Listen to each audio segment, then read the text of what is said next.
10 signes que tes reins ne fonctionnent pas normalement.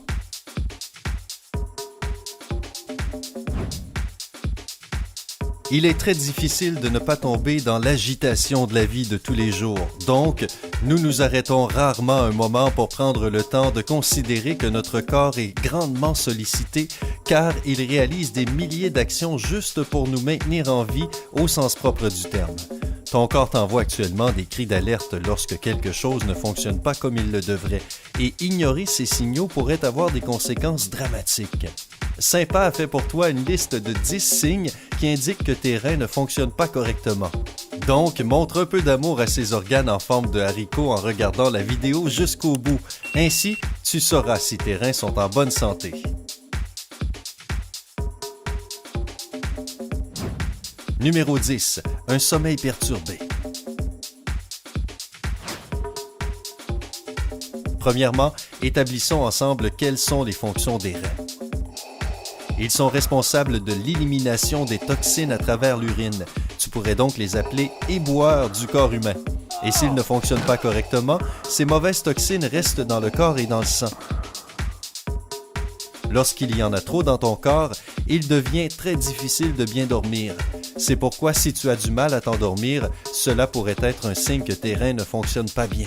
Bien sûr, si tu as eu une journée excitante et que tu as bu plus de café que tu n'aurais dû, il n'est pas étonnant que tu n'arrives pas à dormir. Mais si tu n'as rien changé à ta routine et que tu es allongé dans ton lit à compter les moutons, à compter et recompter, il se pourrait que tu doives consulter un médecin. D'ailleurs, les personnes souffrant de maladies rénales chroniques souffrent souvent d'apnée du sommeil, qui est une maladie qui fait que l'on arrête de respirer quand on dort. Cela ne dure que quelques secondes, puis la respiration normale revient sous forme de ronflement bruyant, mais c'est assez effrayant. Donc, si toi ou quelqu'un que tu connais est un gros ronfleur, il est peut-être temps de consulter un docteur.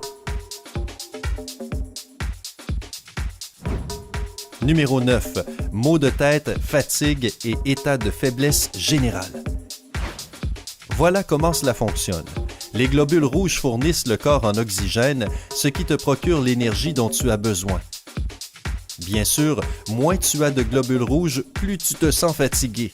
Il existe une hormone appelée EPO ou érythropoïétine qui produit des globules rouges et devine par quoi est produite cette hormone. Bien vu, les reins. Lorsqu'ils sont en bonne santé, les reins produisent de la vitamine D pour maintenir tes os solides et pour libérer l'EPO. Donc, si tu as commencé à te sentir soudainement exténué, tu devrais voir un docteur. Tu devrais aussi connaître cette information importante. Il est très commun pour les personnes souffrant de maladies rénales chroniques de faire de l'anémie, ce qui arrive lorsque nos capacités rénales fonctionnent de 20 à 50%. Si tu te reposes suffisamment, mais que tu te sens toujours fatigué ou exténué, va voir un docteur aussi vite que possible. Numéro 8. La peau sèche et qui démange. Comme tu le sais déjà, les reins en bonne santé font un travail colossal pour te débarrasser des déchets et des fluides qui ne sont pas nécessaires à ton sang. Il aide à produire des globules rouges et à maintenir le bon taux de minéraux dans ton corps. Si ta peau est sèche et si elle te démange, c'est peut-être un signe que tes reins ne sont pas capables de maintenir le bon équilibre entre minéraux et nutriments. La déficience en minéraux peut causer des maladies des os et personne ne souhaite souffrir de cela, n'est-ce pas? Pour lutter contre la peau sèche et qui démange, tu devrais essayer de l'hydrater autant que tu peux. Ne prends pas de médicaments contre les démangeaisons avant d'aller voir un docteur. Certains médicaments ont des ingrédients qui peuvent endommager tes reins encore plus qu'ils ne sont déjà touchés. Numéro 7. Une mauvaise haleine et un goût métallique dans la bouche.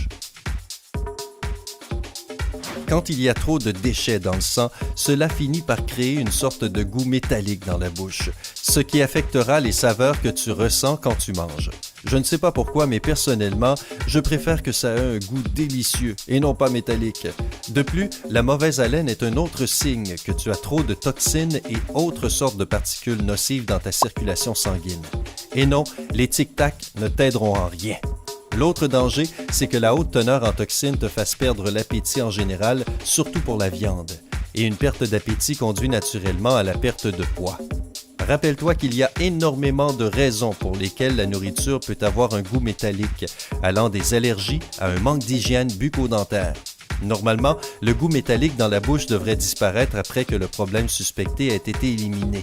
Si cela persiste, tu devrais aller voir ton docteur. Numéro 6. Le manque de souffle. Cela peut sembler surprenant, mais il existe une connexion entre les maladies rénales et avoir peu de souffle. Il y a 2 facteurs majeurs à cela.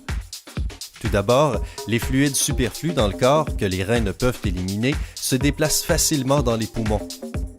Deuxièmement, l'anémie prive le corps d'oxygène et cela aussi provoque un souffle court. Aussi, en plus du mauvais fonctionnement des reins, il existe bien des causes au manque de souffle: asthme, cancer des poumons ou insuffisance cardiaque. En courant derrière le bus, pour ne citer que celle-ci. Donc, si tu n'arrives pas à reprendre ton souffle, cela ne veut pas forcément dire que tu as des problèmes de reins. Tu es peut-être juste un fainéant qui a besoin de bouger, faire plus de sport et limiter les donuts. Donc, il est temps de s'activer. Non, je déconne. Cependant, si tu remarques que tu es constamment à bout de souffle après avoir fait des actions qui ne te demandent que très peu d'efforts, comme marcher dans la cuisine ou bien nourrir ton chat, appelle ton docteur sans plus attendre. Numéro 5. Les pieds, chevilles et mains gonflées.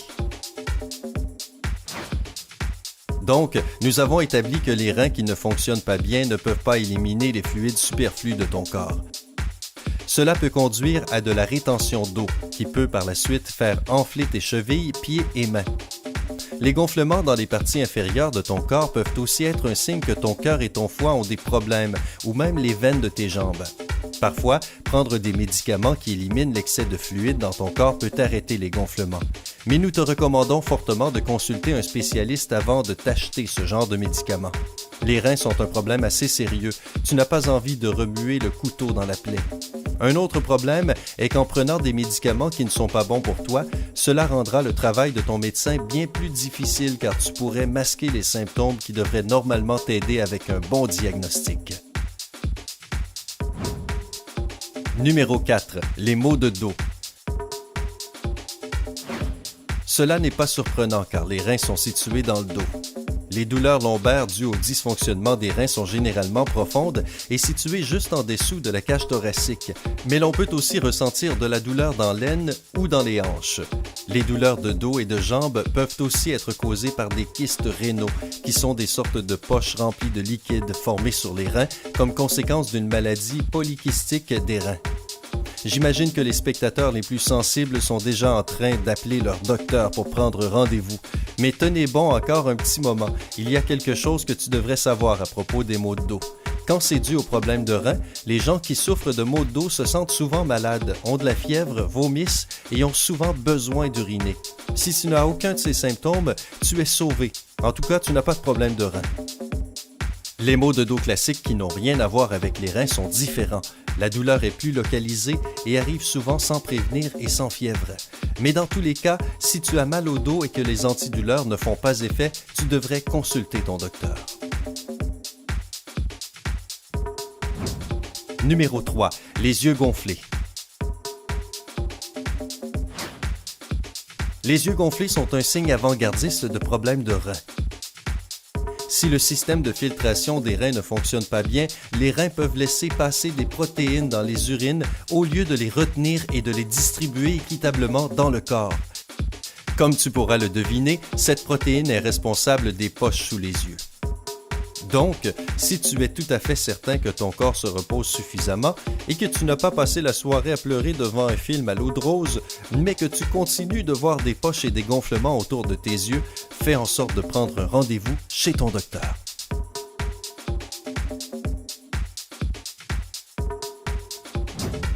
Numéro 2.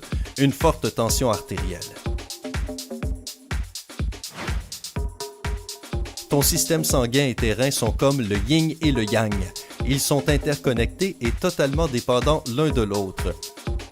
Les reins disposent de petits néphrons qui filtrent les déchets et les liquides superflus du sang. Si les vaisseaux sanguins sont endommagés, les néphrons qui filtrent ton sang n'obtiennent plus suffisamment d'oxygène et de nutriments. C'est pourquoi la pression artérielle élevée est la seconde cause de dysfonctionnement des reins. Il existe un moyen de réguler ta tension artérielle pour éviter cela. Ce dont tu as besoin, c'est de te nourrir de plus d'aliments riches en acide folique, car cela aidera à la production de cellules rouges et à prévenir l'anémie. Les aliments riches en acide folique sont les légumes verts, les agrumes, les céréales, le riz et les pâtes, pour ne citer que.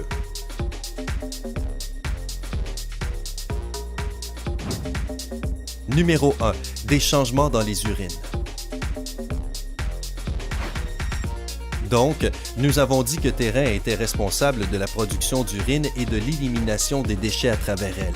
Aussi dégoûtant que cela puisse paraître de l'observer, n'ignore pas les changements dans la fréquence, l'odeur, la couleur et l'apparence de ton urine. Il y a 3 grandes catégories communes de changements à suivre. D'abord, un besoin plus fréquent d'uriner, surtout la nuit. Aller aux toilettes entre 4 et 10 fois par jour est considéré normal si tu ne bois pas plus que d'habitude. Le second est de voir du sang dans les urines. Oui, nous confirmons que cela n'a rien à faire là. Les reins, lorsqu'ils sont en bonne santé, filtrent le sang pour produire de l'urine. Mais si le filtre est endommagé, les cellules sanguines peuvent commencer à se propager dans l'urine. Et le troisième changement le plus commun est d'avoir une urine mousseuse, des bulles dans l'urine, surtout celles qui te font tirer la chasse plusieurs fois avant qu'elles ne disparaissent, indiquent que des protéines non désirées se trouvent dans ton urine. As-tu déjà eu quelques-uns de ces symptômes auparavant? Comment as-tu géré la situation? Dis-nous dans les commentaires ci-dessous. Donne un j'aime à la vidéo et envoie-la à tes amis. Ils devraient savoir comment prendre soin de leurs reins eux aussi. Et abonne-toi à notre chaîne pour nous rejoindre sur Sympa.